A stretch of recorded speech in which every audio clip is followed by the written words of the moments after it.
What's going on, everyone? Thanks for dropping by. Today we have a couple of brand new knives to check out coming in from CJRB. Huge shout out to them for sending these in, and I had no idea these knives were coming. So let's see what we have today. And it looks like a new pattern of the CJRB Lite. And a lot of people are going to really enjoy that new pattern. Speaking of enjoyment, if you're here because you like knives and EDC, you're in the right spot. Make sure you're subscribed to the channel because I release daily videos. And go ahead and let us know what you're carrying in your pockets today down in the comments. So it looks like in our second pouch, which is a larger pouch, and it did come in a different box. You still get your nice little microfiber cloth and a sticker, but we're going to be looking at a Damascus version of the Pyrite Lite. So not only have they done a plethora of different RPM 9 variants, then they put out an S90V variant, and now we have a Damascus variant. I will have all of these knives linked down below in the description or whatever I can, as long as they're available. By the time you're seeing this, they should be available. So what's really cool is these in this plain Jane version are very inexpensive. I've seen them as low as $25, $25 to $30. Now the S90V and the Damascus versions are going to be more.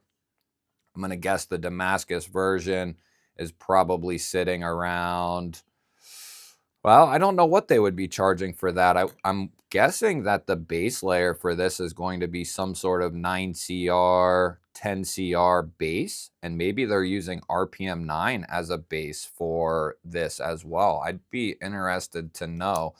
I know the S90V version is very inexpensive as well. I want to say under $100. So I'm going to guess this is going to come in under 100 as well. I know the Damascus pattern takes more to that goes into it, so it's naturally going to cost more than just a regular coated blade. The Damascus, whether we can debate performance and all that stuff, but it simply is going to take more to do that Damascus blade than this blade. And then based on what usually companies use as their base for the Damascus, like reputable companies, Civivi, CJRB, all the name brand knife companies out there, they're using a pretty good base of 9 or 10 CR or some form of that. And that's going to provide you with pretty decent outcome, a pretty decent outcome from the steel. You're going to get 9, 10 CR type of performance, and that's not too shabby. Now, like I've always said about these Damascus blades, typically you're not buying this blade for performance. You're not buying a Damascus blade like this for performance. You're buying it for aesthetics. You want something classy. You want something a little bit showier than, a basic coated blade or uncoated blade. And this is definitely a way to do that. Uh, it is definitely eye-catching for if you're looking for a talking piece or something like that. Definitely a Damascus blade, a gentleman style knife. It will fit perfectly in there with that. Now, going to the button lock action on these knives, phenomenal. Very, very good. Nice, strong opening action. This one, I think probably because the coating in there, it needs a little bit of break-in. Once in a while, the button will kind of stick, but there it didn't, there it didn't, there it didn't. So it's breaking in. I'm guessing that coating is, playing a role. Our plunge isn't coated, so that definitely helps. But the coated blades, crossbar locks, button locks, liner locks, it typically don't matter. If there's a coated blade or liner or both, it usually takes a little bit of break-in, especially a plunge and crossbar lock. So we're not going to go into our normal, I have a couple videos on these. These come in under 3 ounces.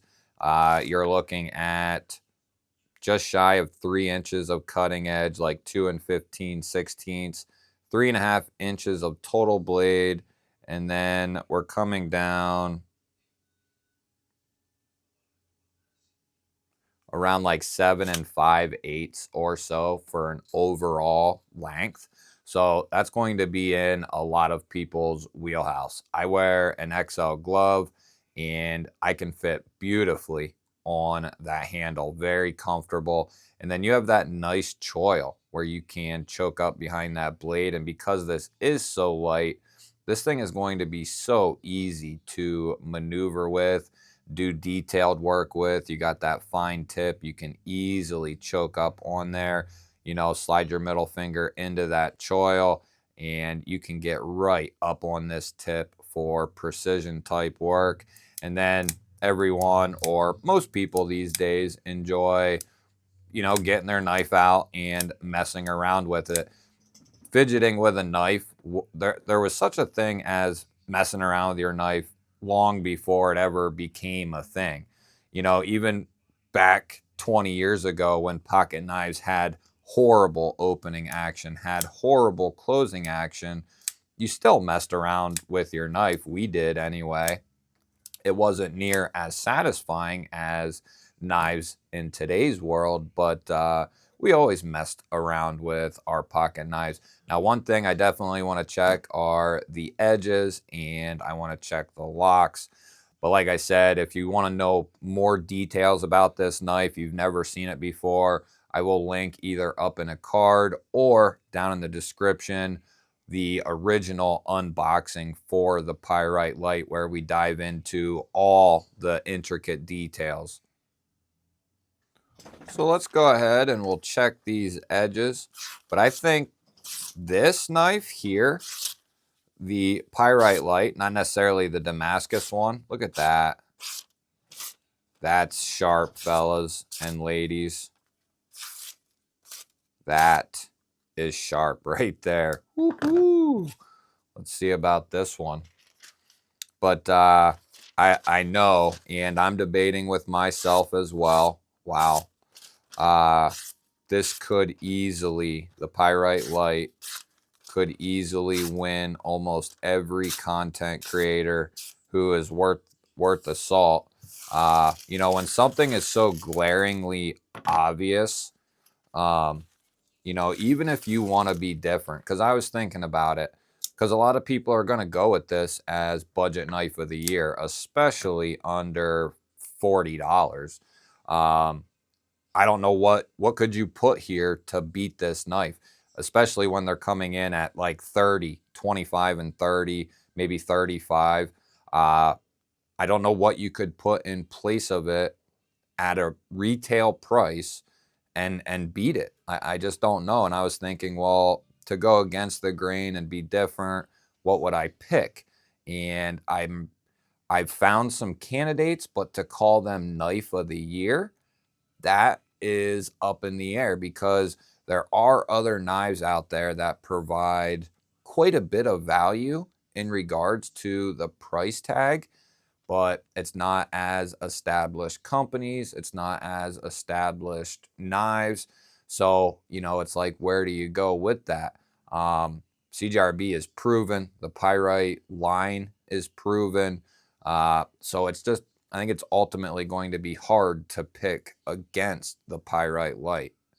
And the other incredible thing that CJRB is doing, which I've been saying for a long time now, I think even before I started creating content, but I wished more companies would do FRN or G10 handles and give premium blade steel and charge $100 or under, you know, kind of that Spyderco style.